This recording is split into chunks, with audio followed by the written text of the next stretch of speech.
discussing a lot about different HTML attributes and what are the different HTML attributes we added in some of the previous HTML tags that we discussed. So now let's discuss a couple of most important and I would say the most commonly used HTML attributes with a lot of the HTML tags. So let us start learning with iDigitalPreneur. Now, we already know what attributes are, but just to kind of summarize what they mean, attributes are basically additional properties which can be passed into different HTML tags to provide more information to the tag or about the tag. So if you remember all of the different attributes we have been passing so far, consider the HTML tag of image where we passed in the attribute of src, we passed in the attribute of an alternative text. Similarly, when we were adding images using the picture attribute, the source had two other attributes, src set and the media query string as well. So all of these are different attributes and they are kind of enriching the HTML element by giving it some additional properties and behaviors and characteristics to kind of supercharge the HTML or kind of alter the behavior of what the HTML tag can do. So the example of the attribute, we have already been seeing a lot of these attributes. So any attribute which you pass in inside of the HTML tag with some value, that is basically considered to be an attribute.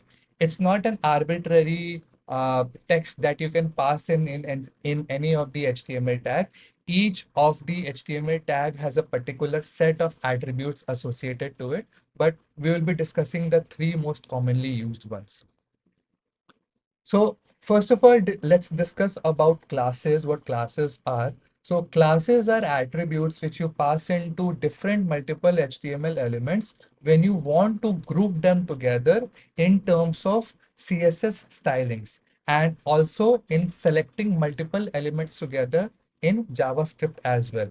So let's say you have a couple of let's say you have a couple of different paragraphs. So I will write in a paragraph which has five words. I have another paragraph which has 10 words, and I have another paragraph which has 20 words. Now, these are three HTML paragraphs, and when it comes to styling all of them, I want all of these three paragraphs to have the same styles.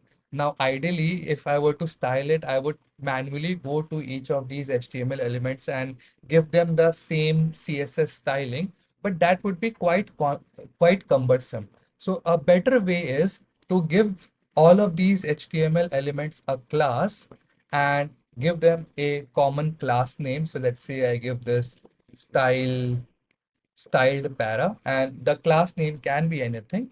And this needs to be passed to all of my paragraphs. So this is my first paragraph, this is my second paragraph, this is my third paragraph.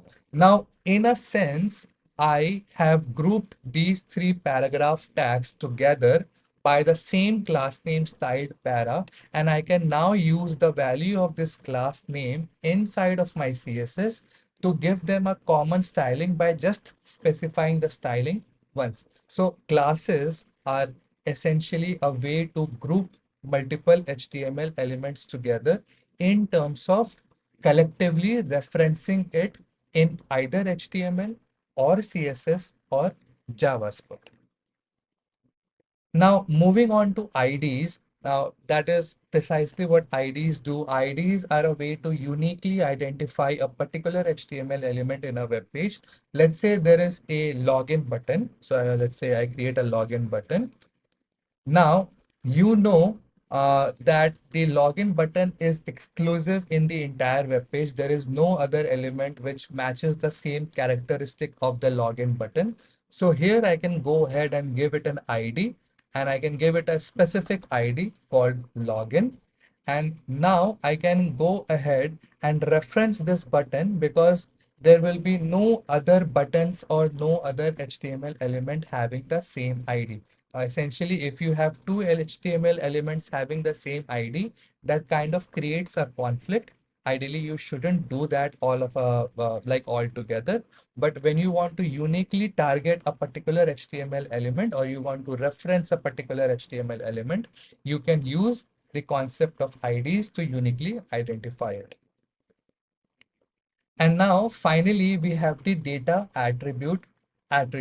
So data attributes are basically a way to pass some custom information. Let's say there is some information, it could be a message, it could be a text, it could be a reference, it could be something around a role. So all of these data attributes, you can pass in some custom information to any of your HTML elements. So let's say I create a heading, I create a H1 here, and I say this is the main heading, right?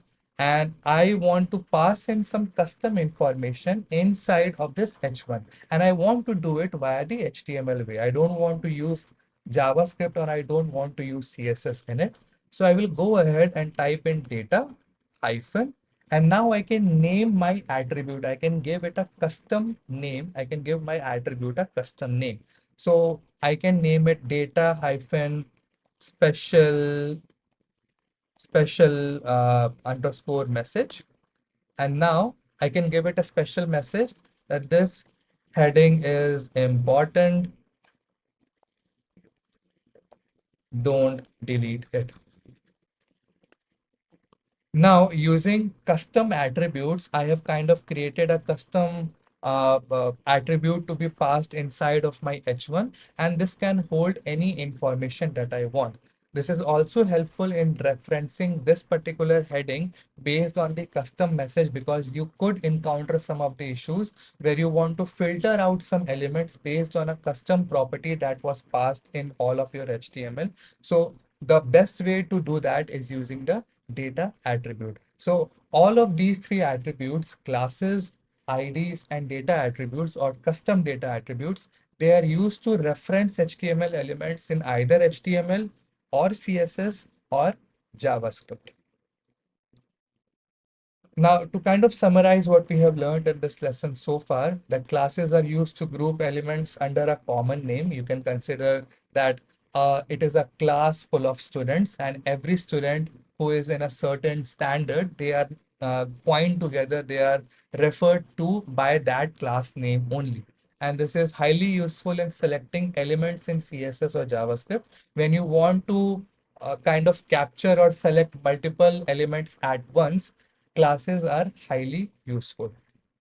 IDs are used to uniquely identify an element in the page, which we have already discussed. If there is a particular element which is highly unique, there is no other element like that, you use IDs for it. And data hyphen attributes are helpful if you want to pass some custom information to the HTML element, and it can be used to select elements in CSS and JavaScript as well. And you also need to consider the fact that there are other attributes present as well, which we saw here, that there is a specified attribute by the name of title, which kind of gives it a popover text, or it gives the HTML element a title, and you can pass a title to that HTML element. Similar to what we have in title, there are other custom HTML attributes present, and you can check out the official documentation because the huge is list, and quite practically you won't be using all of them all at once. You won't be using most of them. So the only important attributes are classes, IDs, and data hyphen attributes. So this kind of brings us to the end of the lesson on HTML attributes. We will continue a little bit more discussion over HTML before we start off with our final project. So I will see you all in the further videos.